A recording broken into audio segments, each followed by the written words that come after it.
Shalom at maligayang pagbabalik. Ako si Aline, ang inyong gabay dito sa Israel. Ngayon, susundan natin ang mga yapak ni Jesus at maglalakad tayo ng magkakasama sa Via Dolorosa at makikilala ang Hardin ng Libingan. Manatiling nakatutok hanggang sa dulo dahil magkakaroon tayo ng isang espesyal na panayam. Kaya simulan na natin. Magsisimula tayo sa ating pamamasyal sa kalagitnaan ng Muslim na distrito ng Lumang Jerusalem. Dito matatagpuan ang kuta ng Antonia at dito rin hinatulan ni Poncio Pilato si Jesus ng kamatayan sa pamamagitan ng pagpapako sa krus. Dito rin pinalo si Jesus. Dito niya tinanggap ang koronang tinik at ang krus. Kaya ang buong daan na lalakarin natin ngayon ay ang daan na nilakaran ni Jesus habang pasan niya ang krus. Pumasok tayo ngayon sa isang tindahan ng mga antigong bagay. Bakit kaya? Para makita natin ang pader na ito dito.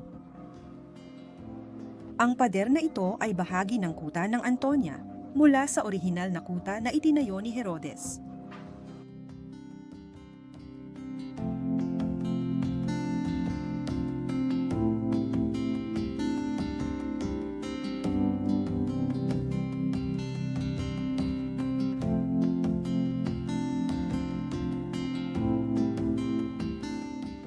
Nakarating na tayo sa napakahalagang bahagi ng ating daraanan, ang paghahati nito. Kung liliko tayo ngayon sa ating kanan, papunta tayo sa Hardin ng Libingan. Pero kung kakanan tayo sa kaliwa, tutuloy tayo papunta sa Banal na Libingan. Pag-uusapan pa natin ang tungkol sa diskusyong iyan mamaya, pero sa ngayon, magtutuloy tayo papunta sa Hardin ng Libingan.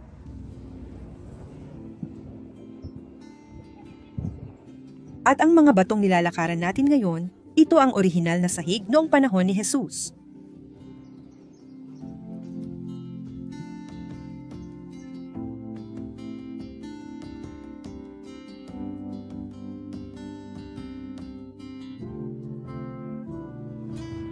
Ang daan ay 1 kilometro ang haba at paakyat. Tara, magpatuloy tayo.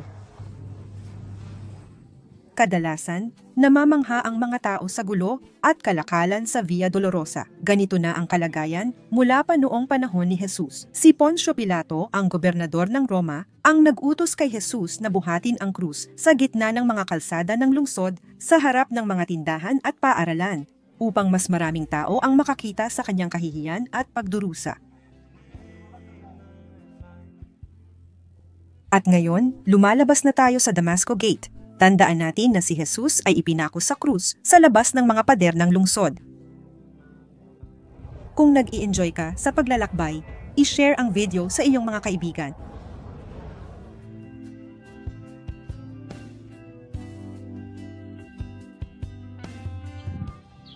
Kararating lang namin sa Hardin ng Libingan. Salubungin natin ang ating kaibigang si Juan. Shalom, welcome, maligayang pagdating.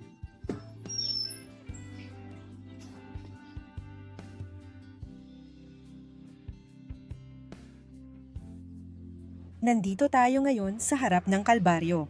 Makikita natin dito ang larawang ito na mahigit 100 taon na nagpapakita ng hugis ng mukhang ito na kahawig ng isang bungo. Ilang taon lang ang nakalipas, ang pag-ulan ng niyebe ay nagtanggal sa ilong na bahagi ng hugis ng mukha. Pero dito, noong panahon ni Jesus, ito ay isang lugar ng pagpapako sa krus at pagbato hanggang mamatay. At dito siya ipapako sa krus. Natuklasan ang lugar na ito noong 1874 ng Aleman na arkeologong si Conrad Dick at nakita niya na ang lugar na kinaroroonan natin ngayon ay tumutugma ng perpekto sa paglalarawan ng mga pangyayari kay Jesus. Sa tapat ng Kalbaryo, makikita natin ngayon ang terminal ng bus ng mga Arabo-Muslim. Tumatanggi silang ibenta ang lupa, kaya araw-araw nating nakikita ang kaguluhan dito.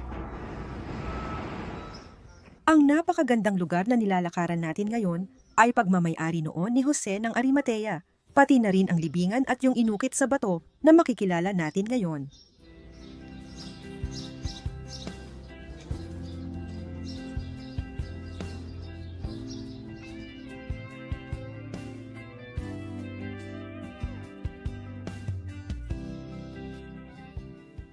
Dito makikita natin ang isang libingan na inukit sa bato. Sa may entrada, makikita natin ang kanal kung saan inilalagay ang malaking bato na ginagamit para isara ang pasukan ng libingan. Ngayon, papasok tayo at kikilalanin ito sa loob.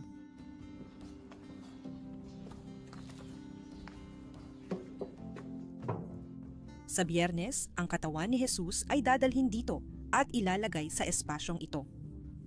Isasara ang libingan at sa Linggo, matatagpuan itong libingan na walang laman. Ang krus na ito ay ipininta noong panahon ng Bizantino, ang unang panahong Kristiyano sa Israel.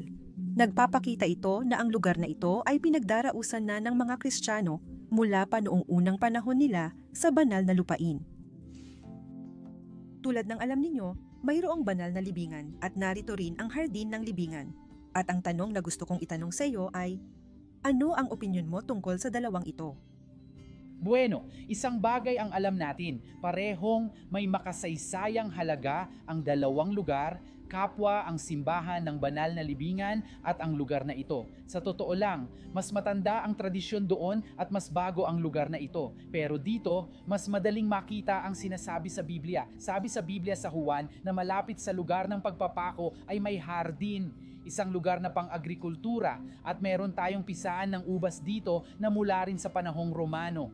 Ipinapakita nito na may malaking taniman ng ubas noon at ang libingan na ito ay mula rin sa panahong iyon. Sinasabi sa Biblia na si Jose ng Arimatea ay may malaking libingan ng pamilya, siya ay isang taong may kaya. At ang libingan na ito ay tumutugma sa nakasulat sa Biblia.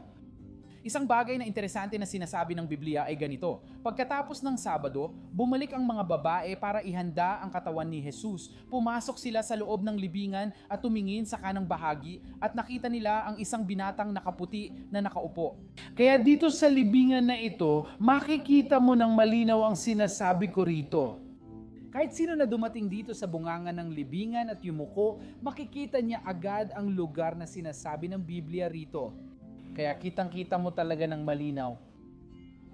Ang mga tao rito ay gumagawa ng sarili nilang konklusyon.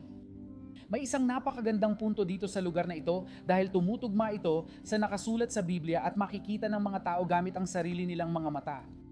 At itong kanal dito, itong maliit na pader dito, dito umiikot ang bato.